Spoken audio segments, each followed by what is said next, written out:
Nah, penasaran kan Benny, dia jalan menuju ke belakang itu, dilihat, diintip dari sela-sela anyaman bambu itu diintip, dia melihat samar-samar ada seperti orang yang ditutupi dengan kain kafan.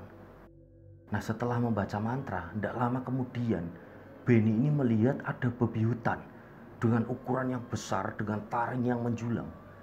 Babi ini kelihatan babi hutan yang sudah sangat tua. Ya, babi itu ada di sebelahnya Tono, lalu dielus-elus sama si Eyang Supri itu. Dielus, elus kepalanya, badannya, terus dielus-elus. Dan Eyang Supri itu seperti membisikkan sesuatu di telinga babi hutan itu. Nah, setelahnya Bu Eni itu kaget. Ya, dia benar-benar kaget. Karena baskom yang tadi isinya kencing dan kotoran babi itu diserahkan ke Tono, dan Tono disuruh makan di situ. Benny itu melihat Tono makan dengan lahapnya dan minum air kencing babi itu. Nah, waktu istirahat, mereka berdua itu mendengar suara perempuan yang manggil-manggil. Mang, Mang. Tonton, kamu dengar gak? Ada yang manggil. Iya. Ayo kita jalan lagi aja. Daripada nanti kita malah banyak gangguan di sini. Ayo kita jalan, kita lari. Mereka pun jalan lagi, lari. Tapi nggak begitu kencang karena mereka udah ngos-ngosan. Dan suara perempuan itu terus mengikuti seperti melayang. Mang, Mang, Mang, Mang. Mereka berdua cuma saling memandang sambil berlari.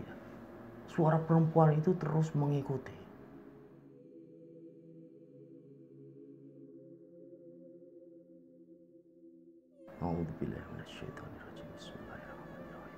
Assalamualaikum warahmatullahi wabarakatuh. Apa kabar rencang-rencang semua? Semoga semuanya dalam keadaan sehat dan selalu diberikan kewarasan dalam berpikir. Nah, pada kesempatan kali ini lagi-lagi saya akan bercerita yang berkaitan dengan pesugihan. Kenapa kok saya dan tim ini memilih cerita-cerita yang masuk, yang dipilih kok pesugihan lagi. Satu, tujuannya untuk pengingat kita bersama bahwa kita sebagai manusia meminta sesuatu itu hanya kepada Allah Subhanahu wa Ta'ala, tidak kepada iblis, tidak kepada dukun, tidak kepada kuburan, tidak kepada benda, tidak kepada patung dan lain sebagainya. Karena sebaik-baik penolong adalah Allah Subhanahu wa Ta'ala. Nah, lalu yang kedua, agar kita itu selalu mawas diri, kita waspada, menjaga diri kita, menjaga keluarga kita dan orang-orang yang kita sayangi dari hal-hal semacam itu. Baik, sebelum saya lebih dalam masuk ke ceritanya, terlebih dahulu saya ingin mengucapkan terima kasih buat rencang-rencang semua yang sudah gabung, sudah subscribe ke channel ini, sudah like, sudah komen, sudah share video-video dari channel ini. Semoga kebaikan dari rencang-rencang semua dibalas dengan sesuatu yang lebih besar dan tentunya lebih bermanfaat, berlipat-lipat dari Allah Subhanahu wa Ta'ala. Amin.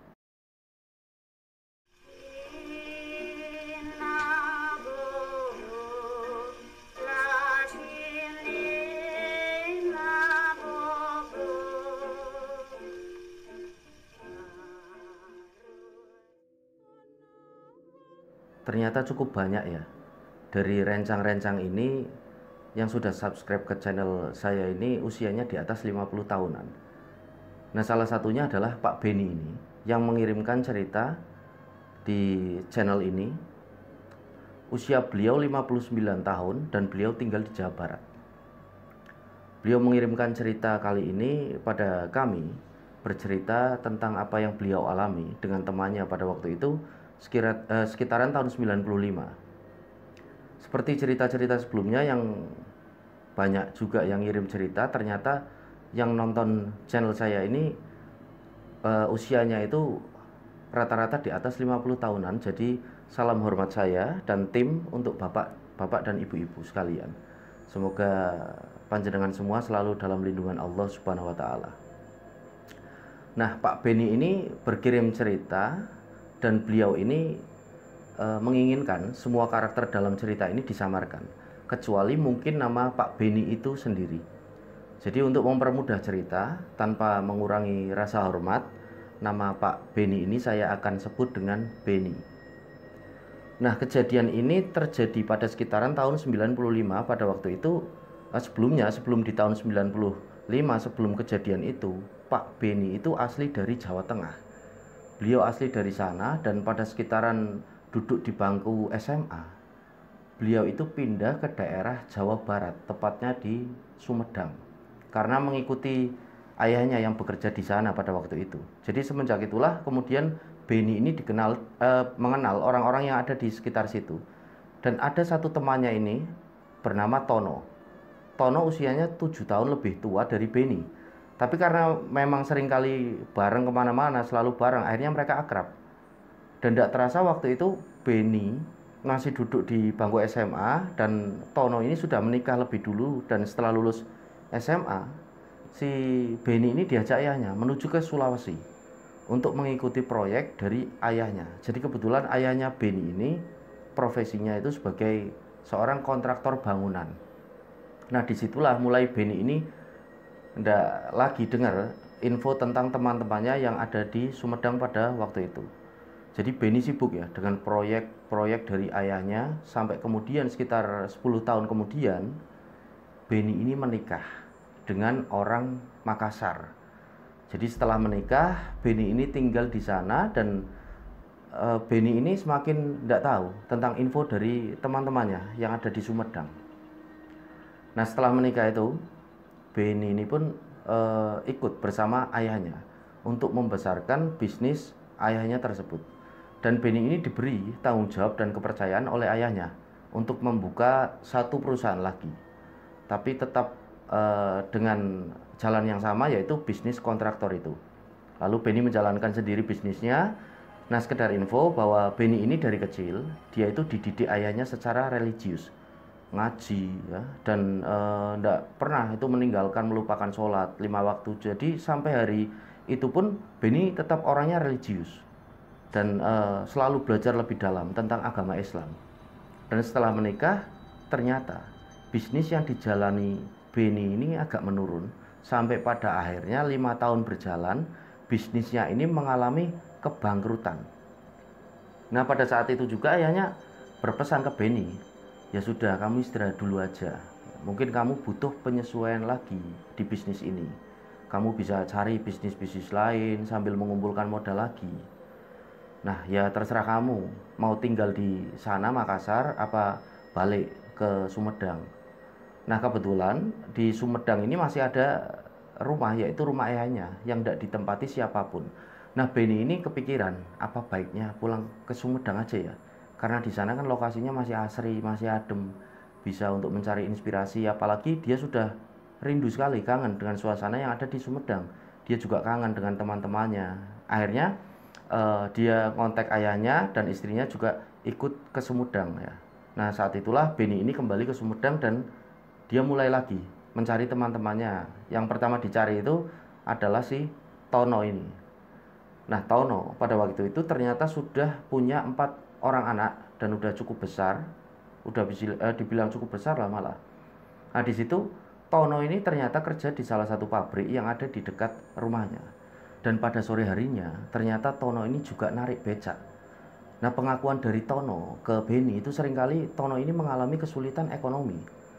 Jadi hampir tiap malam Tono ini seringkali cerita ya kalau dia ini seringkali kekurangan. Makanya di sore hari itu ia memutuskan untuk menarik becak. Nah pertemuan itu semakin intens. Hampir tiap malam Tono ini main ke rumah Beni atau sebaliknya, Beni yang main ke rumah Tono. Nah Beni ini juga karakter orangnya agak kocak ya, atau seringkali bisa dikatakan lucu lah oleh teman-temannya. Jadi seringkali Beni itu menghibur teman-temannya yang sedang dirundung kesusahan pada waktu itu. Nah Tono ini cerita ke Beni, aku ini kenapa yo Ben yo, kok hidupku serba susah, makanya aku itu sampai narik becak tiap hari. Itu aku malah sering bertengkar juga sama istriku gara-gara masalah sepele. Kadang-kadang itu istriku minta sesuatu yang tidak masuk akal. Lah si Beni ini tanya, sesuatu yang tidak masuk akal itu apa Ton? Ya dia itu sering banget pengen makan ayam. Loh itu kan wajar, masa kayak gitu kok tidak masuk akal? Tapi menurutku itu mahal Ben, aku tidak punya simpenan sama sekali, bahkan untuk beli ayam sekalipun. Ya kamu itu makanya sudah tak ingetin, ya kamu itu sholat, sudah sholat. Kamu itu supaya kamu dikasih petunjuk sama Allah, sholat. Kamu itu Ben kebanyakan ceramah. Aku itu lagi butuh uang, bukan butuh ceramah. Nah di situ Benny itu bilang ke Tono, kalau memang hari ini aku megang, pasti kamu sudah tak kasih. Kamu tahu sendiri kan, bisnisku yang di Makassar itu juga lagi bangkrut. Aku di sini ini juga lagi ngumpulin modal. Dan ya pokoknya mau bisnis apa lagi aku masih bingung. Aku juga bertahan hidup di sini itu pakai sisa tabunganku, Ton. Jadi aku cuma bisa pesan ke kamu, ayo perbaiki sholat. Sudah nanti kamu itu dikasih petunjuk sama Allah, pasti. Kamu itu ceramah aja. Aku butuhnya uang, aku ndak butuh ceramah, Ben. Nah begitupun keesokan harinya, mereka ketemu lagi, mereka ngobrol-ngobrol lagi. Lagi-lagi Tono ini berkeluh kesah tentang hidupnya. Dia ini selalu ngeluh, ngeluh, dan ngeluh. Sampai satu ketika Benny ini bilang, Ton, kamu tahu nggak, orang yang sering kali mengeluh itu ndak akan ditambah nikmatnya. Sudah jelas itu di Al-Quran ada, siapa yang bersyukur maka akan kutambah nikmatku. Kata Allah seperti itu, makanya kamu jangan banyak ngeluh. Kamu akan semakin dipersulit kalau banyak ngeluh. Ayo bangkitlah. Lah Tono ini lagi-lagi ngejawab, ceramah lagi. Aku lagi nggak butuh Ben, aku butuh uang. Setelahnya Benny ini bilang dengan hati-hati, ya sudah, yang penting aku cuma bisa ngingetin, karena aku sendiri nggak bisa bantu secara ekonomi, Ton, karena kondisiku juga lagi susah. Nah singkat cerita, setelah pertemuan itu ternyata malam selanjutnya Tono itu datang ke rumahnya Benny. Dia bilang, Ben, aku bisa minta tolong nggak ke kamu? Tolong apa? Aku temenin. Aku itu dikasih tahu sama temanku, katanya nggak jauh dari sini ada makam keramat yang menyediakan jasa pesugihan, Ben. Nah di situ Benny itu langsung marah sama si Tono. Kamu itu gimana?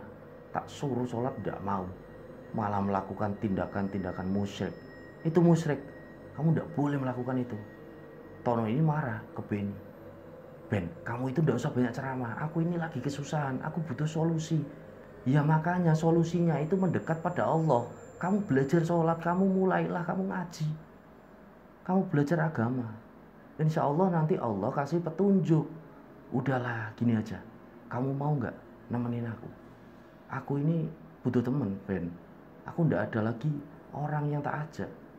Akhirnya di situ Benny ini mikir-mikir. Oke Ton, kalau aku nemenin kamu berarti aku mendukung kamu ke jalan yang sesat. Kamu cuma nganter, ya, nggak usah ikut-ikutan. Aku cuma minta tolong kamu untuk nemenin aku di situ. Nah disitulah akhirnya Benny ini kembali berpikir, karena Benny ini memang dari kecil karakternya itu, dia itu apa ya, rasa ingin tahunya itu sangat tinggi sekali dengan sesuatu. Satu kali itu Benny pernah dulu ya diajak teman-temannya ke makam. Dia pengen tahu benarkah makam itu angker dan lain sebagainya. Jadi banyak sekali pengalaman-pengalaman kecil dari si Benny ini yang rasa ingin tahunya memang tinggi. Jadi ketika Tono menawarkan untuk menemani menuju ke jasa pesugihan itu, Benny akhirnya bilang sama si Tono, ya wes tak antar, tapi aku ndak ikut-ikutan ya. Aku cuma penasaran aja, aku cuma nganter kamu, aku nggak merestui kamu sebenarnya. Nah terus kita berangkat kapan? Besok kita berangkat, Ben. Karena perjalanannya itu agak jauh, kita harus oper angkot sampai 3 kali. Ya sudah ya, kamu pokoknya mau ya nemenin aku? Yo, tak temenin. Tapi aku itu nggak merestui, aku cuma penasaran aja, aku cuma pengen nemenin kamu. Nah singkat cerita, keesokan harinya Tono ini datang ke rumah Benny. Mereka langsung berangkat naik angkutan umum sekitar 3 kali oper. Dan singkat ceritanya mereka sampai di tempat tujuan, dan yang pertama kali dilihat oleh Benny ini adalah di situ ada lokasi pemakaman di mana di tengah-tengahnya itu ada jalan setapak dan banyak sekali monyet di situ.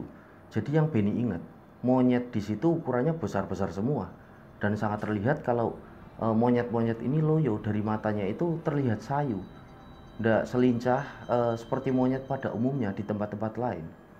Nah begitu mereka masuk ke areal pemakaman, si Benny ini melihat ke kanan, ke kiri. Monyet-monyet yang ada di situ berjalannya itu pelan ya. Jadi malah cenderung lebih sering diam, dan nggak ada satupun monyet yang dengan ukuran kecil, semuanya itu besar-besar. Jadi Benny itu merasa ada keanehan dari monyet-monyet yang ada di situ. Jadi pandangan monyet-monyet itu seperti manusia yang bersedih. Monyet-monyet itu ketika Benny sama Tono ini jalan ya menuju ke areal pemakaman, itu seperti melirik. Nah begitu mereka sampai, ada satu makam utama di situ dan ada satu kuncen yang duduk di situ. Kemudian mereka bilang ke kuncen itu, dan kuncen itu pun bertanya, tujuan kalian kemari ada apa? Kalau ziarah silahkan membersihkan diri dulu. Waktu itu Tono bilang, Pak, saya ini dapat info kalau di sini ini menyediakan ritual pesugihan. Nah, kuncen ini diem ya sambil ngeliatin mereka berdua. Nah, ketika kuncen ini melihat ke arah mereka berdua, si Benny ini memandang ke atas sambil bersiul. Saya ndak ikut-ikut Pak, saya ndak ikut-ikut sambil bersiul. Ya, jadi memang agak kocak ya Benny ini. Nah setelah itu bapak-bapak ini menyuruh mereka untuk masuk ke ruangan yang ada di situ. Tono dan Benny masuk ke dalam ruangan. Di situ gelap dengan bau-bau yang sangat menyengat sekali, bau dupa, dan ada batu dengan ukuran yang tidak terlalu besar. Nah di sekeliling batu itu sudah bertebaran bunga 7 rupa. Jadi sangat menyengat memang bau dupanya di ruangan itu, dan sangat gelap dan pengap. Disitulah bapak-bapak kuncen ini bertanya ke dua orang ini, kalian berdua sudah siap dengan segala macam resikonya? Langsung si Benny ini menjawab lagi, saya tidak ikut-ikut Pak, saya cuma nganter. Yang mau melakukan ritual ini teman saya Pak. Oh jadi cuma yang ini? Iya Pak, cuma teman saya. Nah di situ Tono itu menjawab, siap Pak, saya siap dengan segala macam resikonya. Sudah tahu ya resikonya? Sudah, pokoknya saya siap Pak, jawab si Tono. Nah jadi ritualnya nanti di malam-malam tertentu Bapak ini harus datang ke tempat ini. Nanti malam-malam tertentunya saya katakan di air ritual. Dan ritual ini tidak bisa sesingkat yang Bapak mau. Jadi harus dilaksanakan sekitar hampir 5 tahun. Loh, kok lama banget Pak? Tanya si Tono. Ya memang lama. Ya memang seperti itu ritual di sini. Pokoknya dalam malam-malam tertentu memang harus datang ke sini. Nah Tono ini bilang sekali lagi, bisa enggak Pak? Kalau 1 tahun saja lah, jangan 5 tahun Pak. Kelamaan saya itu udah butuh Pak. Ya enggak bisa. Memang kalau di sini harus menjalani selama kurang lebih 5 tahun. Lalu di situ Benny ini nyeletuk. Kalau 1 tahun kamu bisa dapat uang dan aku tahu tempatnya. Loh, kamu kok enggak bilang? Kata si Tono. Lah kamu enggak tanya. Kita jalan-jalan aja ke kota, terus kita masuk ke bank, kita cairkan pinjaman. Di situ Tono itu agak marah. Kamu itu Ben, kondisi kayak gini kok sempat-sempatnya bercanda. Ben itu cuma ketawa aja di situ. Nah setelahnya bapak-bapak kuncen itu menjelaskan sekali lagi, ya pokoknya harus 5 tahun, kurang lebih 5 tahun. Setiap malam-malam tertentu harus datang ke sini menyerahkan sesajennya. Lah pada waktu itu Tono ini langsung menolak. Ya sudah Pak, kalau gitu memang mungkin belum jodoh ya Pak. Oh ya sudah, tidak apa-apa. Kalau belum siap, mereka pun keluar. Nah, mereka ngelihat lagi monyet-monyet yang ada di situ. Monyet-monyet di situ memandang ke arah si Benny sama Tono. Jadi mereka itu lesu, tapi matanya itu seperti sayu dan memandang ke Tono sama Benny. Jadi Benny itu cuma ini ya, ngebatin, kok seperti manusia apa ini pelaku-pelaku pesugihan ya yang dikutuk jadi monyet. Nah begitu keluar dari kompleks pemakaman, ada seorang bapak-bapak parubaya menggunakan baju batik ya. Beliau ini berjalan dan seolah-olah itu mau masuk ke areal pemakaman. Dan beliau ini langsung menegur Tono dan Benny. Gimana Mas? Udah lancar? Nah Tono ini menjawab, enggak Pak, enggak jadi. Karena mungkin belum jodoh, soalnya harus nunggu kok. Hampir 5 tahun, saya butuh cepet Pak soalnya. Nah gini Mas, kalau memang mau Masnya, ada seseorang yang bisa memberikan ritual pesugihan cepat banget. Tempatnya itu sekitar 10 kilo dari sini. Nanti naik angkot, begitu ketemu pertigaan, di situ ada pangkalan ojek. Jadi ada beberapa ojek yang ngumpul di situ, tanya aja sama tukang ojeknya. Nama orangnya Eyang Supri, semua di situ pasti tahu. Nah mendengar hal itu, Tono ini langsung senang. Oh iya Pak, terima kasih Pak, terima kasih. Nah Benny ini sempat bilang ke Tono, udahlah kita pulang aja Ton, kamu itu udah tidak diperbolehkan untuk ikut-ikut yang seperti ini. Buktinya kamu tidak mau mengikuti ritual yang di sini. Udahlah Ben, kita coba aja hitung-hitung, kita cari tahu siapa Eyang Supri ini, Mbah Supri ini. Nah akhirnya Benny pun setuju. Mereka akhirnya naik angkot hampir sekitar setengah jam. Mereka sampai di satu pertigaan. Di situ memang banyak tukang ojek. Tono ini langsung bertanya ke tukang ojek, Pak, bisa antarkan kami ke rumah Mbah Supri enggak? Nah, tukang ojek di situ langsung melihat satu sama lain. Jadi seolah-olah ada gelagat untuk menolak. Tapi ada satu tukang ojek yang di pojok bilang, ya sudah, mari saya antar ke sana tapi ongkosnya 2 kali lipat ya, karena letaknya itu jauh melewati hutan-hutan. Oh ya enggak apa-apa. Jadi singkat cerita mereka pun berboncengan bertiga. Jadi tukang ojek, Tono dan Benny boncengan bertiga mereka menuju ke rumahnya Eyang Supri. Nah pada waktu itu sudah sore, sekitar jam 4 sore. Mereka melewati hutan-hutan kecil dan jalannya yang sangat rusak. Dan tidak sampai lama mereka memasuki sebuah desa. Desanya ini sangat terpencil dan semakin menuju ke arah hutan. Nah di situ ada satu rumah yang terbuat dari anyaman bambu. Mereka berhenti di situ dan tukang ojek ini seperti menunjuk ke rumahnya Eyang Supri itu. Dari sini kalian jalan ya, silakan jalan. Saya tidak bisa sampai sana. Oh iya, tidak apa-apa mang. Akhirnya dibayarlah ojek dan mereka pun berjalan menuju ke rumah dengan anyaman bambu tersebut. Nah dari situlah Tono dan Benny ini jalan menuju ke rumah itu dan sesampainya di sana mereka teriak-teriak, punten, punten, punten. Nah tiba-tiba ada yang menyahut, oh ya, mangga, mangga. Keluarlah seorang kakek-kakek, sudah sangat tua. Kelihatan dari giginya yang sudah ompong dan rambutnya itu sudah putih ya semuanya. Mempersilahkan mereka masuk. Nah di situ tanpa si Tono dan Benny ini ngomong sesuatu, si kakek-kakek ini sudah langsung bilang, kalian sudah siap dengan resikonya. Loh, Eyang kok tahu kalau saya mau cari pesugihan? Ya kalau orang kesini mau apa lagi?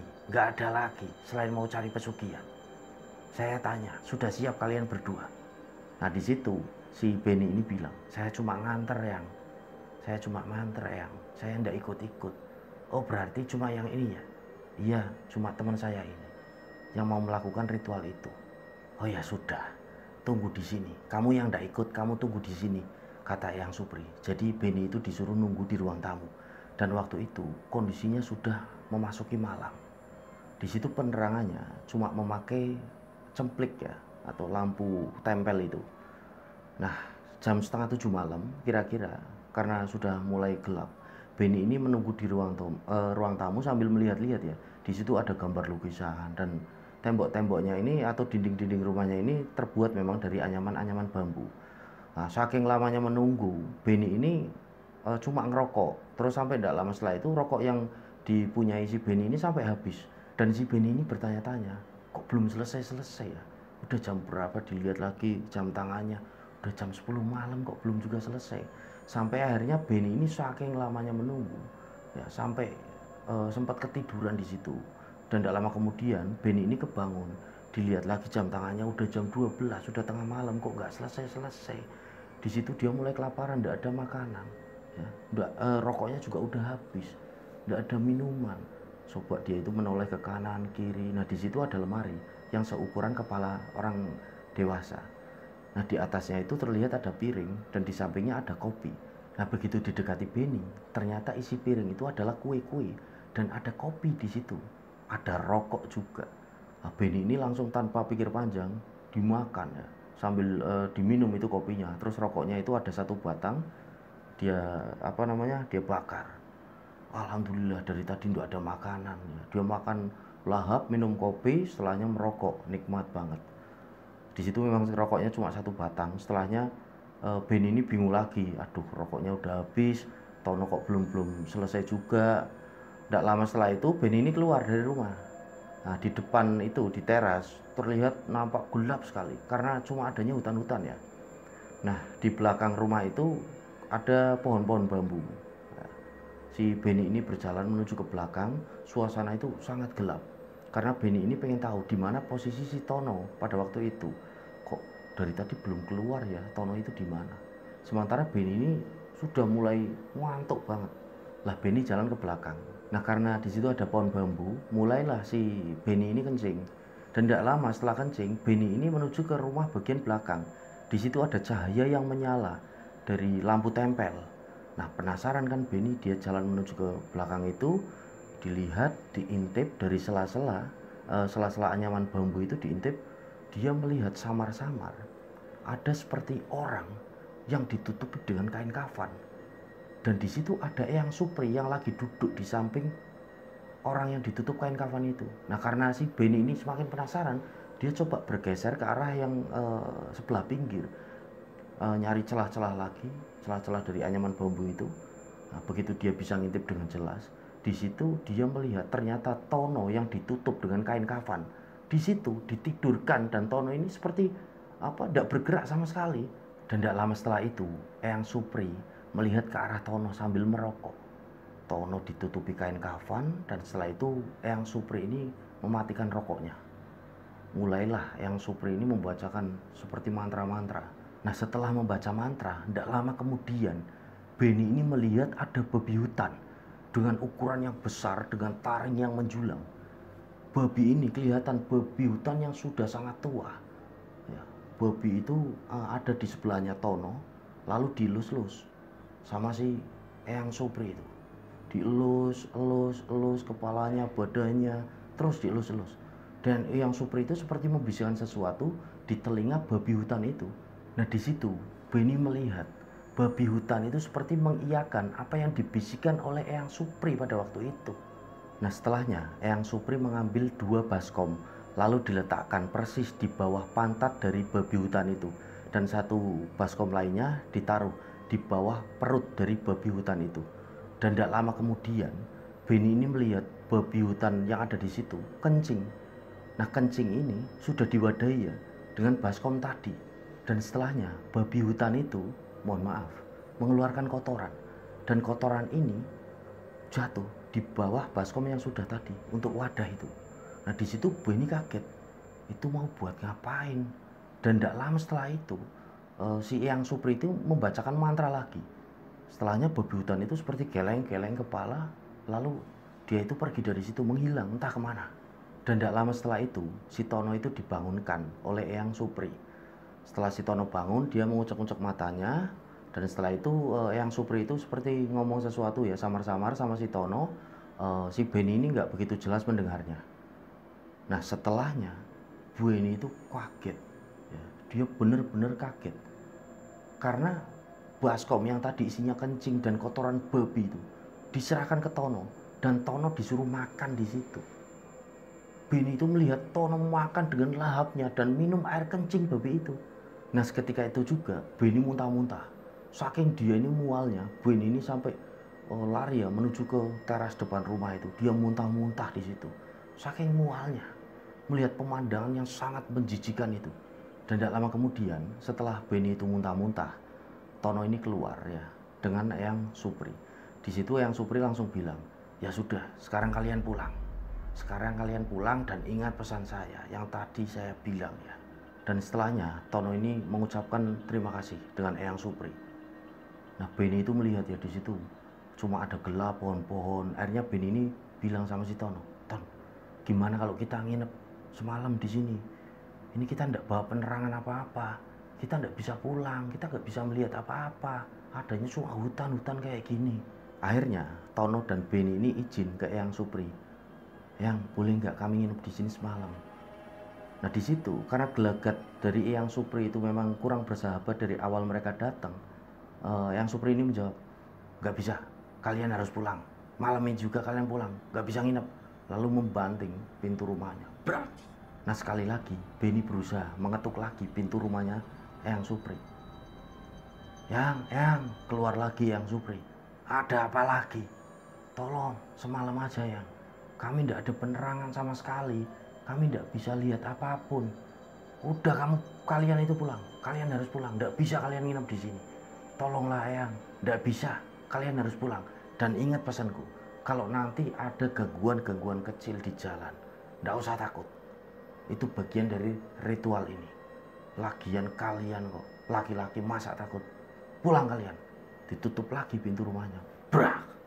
Nah, di situ Benny kan agak ngedumel ya sama Tono. Orang pelit amat, paling semalam kok tidak boleh. Ya sudah Ben, ayo kita pulang saja. Lagian udah tidak diizinkan kok.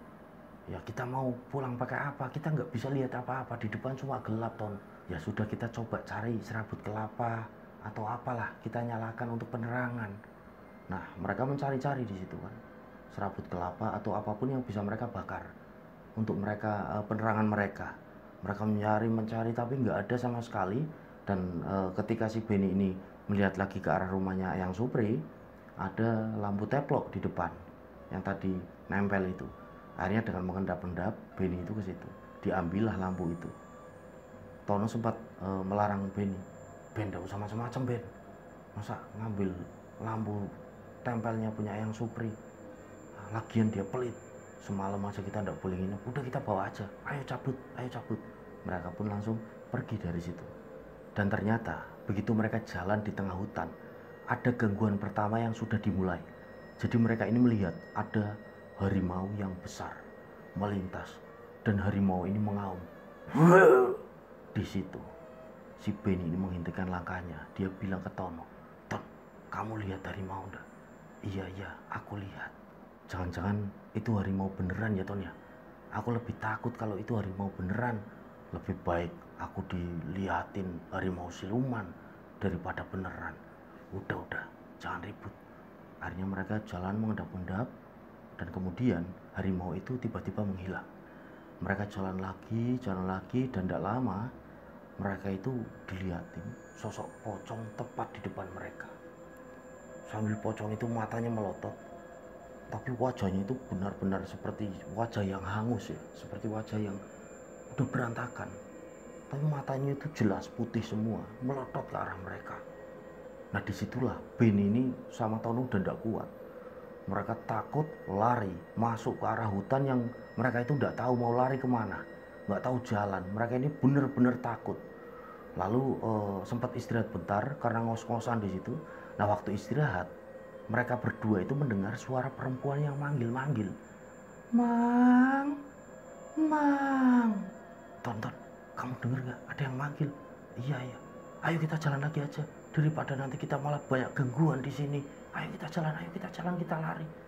Mereka pun jalan lagi, lari, tapi nggak begitu kencang karena mereka udah ngos-ngosan. Dan suara perempuan itu terus mengikuti seperti melayang. Mang, Mang, Mang, Mang. Mereka berdua cuma saling memandang sambil berlari. Suara perempuan itu terus mengikuti. Nah pada akhirnya mereka ketemu dengan jalan raya. Di situ mulailah mereka mencari satu tempat. Nah di tempat itu mereka diam sambil menunggu pagi. Nah singkat cerita, fajar pun mulai keluar. Mereka mencari tukang ojek dan langsung pulang. Nah setelah kejadian itu, Benny ini tidak lagi datang ke rumah Tono. Jadi dia tidak tahu Tono ini kondisinya seperti apa. Karena tidak lama setelah kejadian itu, ternyata Benny ini dapat kabar dari ayahnya untuk melanjutkan proyek yang ada di Makassar. Jadi kebetulan ayahnya punya proyek, dan ayahnya ini ingin kalau si Benny ini yang megang proyek itu. Benny pun berangkat dengan istrinya. Nah, di sana kan jadi sibuk si Benny ini. Hampir 2 tahun lamanya Benny ini tidak lagi tahu dengan kondisi Tono setelah 2 tahun. Nah, singkat cerita, setelah proyek itu selesai, si Benny ini kepikiran untuk pulang ke Sumedang ya, karena dia juga kangen dengan Tono. Nah, ternyata sesampainya di Sumedang, Tono ini sudah punya rumah kontrakan yang sangat besar. Dia sudah punya toko yang sangat besar. Pokoknya dia sudah kaya raya. Nah si Benny ini kan ikut senang tapi agak khawatir juga dengan kondisi temannya. Nah begitu Benny ini ke rumah Tono, Tono bercerita, ternyata Ben, setelah kita ke sana itu, di belakang rumahku itu aku nemu sebuah peti. Begitu tak buka, isinya emas semua. Dan emas itulah yang tak jadikan ini untuk membangun rumah kontrakan, untuk membangun toko, dan lain-lain. Itu mungkin dari pesugihan itu ya Ben ya? Ya saya enggak tahu. Ton, kamu inget enggak pas kamu disuguhi makan minum sama Eyang Supri? Iya, kenapa emangnya? Kamu makan apa? Tono bilang, aku itu disuguhi nasi rames waktu itu. Ikannya perkedel dan minumnya susu jahe. Kamu tahu enggak apa yang kamu makan itu? Kotoran babi. Dan yang kamu minum itu kencingnya babi hutan. Aku lihat sendiri, Ton. Wah, serius kamu? Iya, aku lihat sendiri. Kok kamu udah bilang waktu itu? Aku lupa, aku baru ingat sekarang. Yang kamu makan itu jelas kotoran babi yang pada waktu itu sengaja Eyang Supri itu mengumpulkan kotoran babi itu di baskom. Aku lihat sendiri kok, di belakang aku muntah-muntah waktu itu, Ton. Lah si Tono ini menjawab, ya udah biarin aja lah, toh aku juga ndak merasakan rasanya enak apa ndak enak pada waktu itu. Yang aku rasakan itu cuma makan nasi rames sama minum susu jahe. Nah pada waktu itu Benny memang melihat kondisi dari rumah si Tono ini sangat besar, tapi yang Benny aneh itu Tono kok pakaiannya lusuh kayak gini ya. Akhirnya Benny kan tanya, Jan, kamu kok lusuh kayak gitu, mbok kamu itu beli baju baru, oh, kamu juga punya mobil kok, punya sepeda motor, punya kontrakan, masa bajumu kayak gitu. Nah si Tono ini bilang sama Benny, aku itu memang disuruh sama Eyang Supri, kalau sudah kaya aku ndak boleh pakai baju-baju mewah, pokoknya aku ndak boleh menunjukkan diriku kalau aku ini orang kaya. Aku boleh punya rumah, boleh punya mobil, boleh punya apapun kecuali pakaian, pokoknya harus seperti gembel kayak gini. Wah kamu itu semakin gila aja. Dan tidak lama kemudian si Tono ini masuk ya, mau ambil minum, dan istrinya ini menghampiri si Benny. Ben, tolong kasih tahu temanmu itu, aku mengajukan cerai, aku tidak kuat aku hidup sama Tono itu. Loh kenapa? Pelitnya luar biasa sama anak-anaknya, pelit sama aku juga pelit. Aku udah tidak kerasan tinggal sama Tono itu, tolong kasih tahu temanmu ya. Nah setelah itu Benny bertanya pada istrinya Tono, memangnya kenapa kok kamu bilang suamimu itu pelit? Aku setiap kali mau beli sesuatu selalu dilarang. Mau beli baju baru tidak boleh, anak-anak mau beli mainan dilarang. Jadi aku nggak ngerti sama sekali sama jalan pikiran suami itu. Uangnya banyak tapi kok buat anak-anak sama istrinya pelitnya bukan main. Ya sudah, nanti kapan-kapan tak kasih tahu suamimu. Nah setelah itu ternyata Benny ini lupa, karena Benny itu langsung pulang ke Makassar. Dan setelah ke Makassar, Benny kembali dengan aktivitas-aktivitasnya. Hampir setahun lebih Benny ini ingat dengan temannya yang Tono itu. Dia ingat kembali, dan memang kebetulan ada satu urusan yang harus dia kerjakan. Dia pulang ke Sumedang, ternyata ada laporan kabar dari tetangganya bahwa ternyata Tono ini kondisinya benar-benar terpuruk pada waktu itu. Nah, Benny ini langsung menghampiri ke rumah Tono. Ternyata benar, di situ terlihat Tono ini lumpuh. Jadi Tono ini terkena stroke dan dia hanya bisa duduk di atas kursi roda.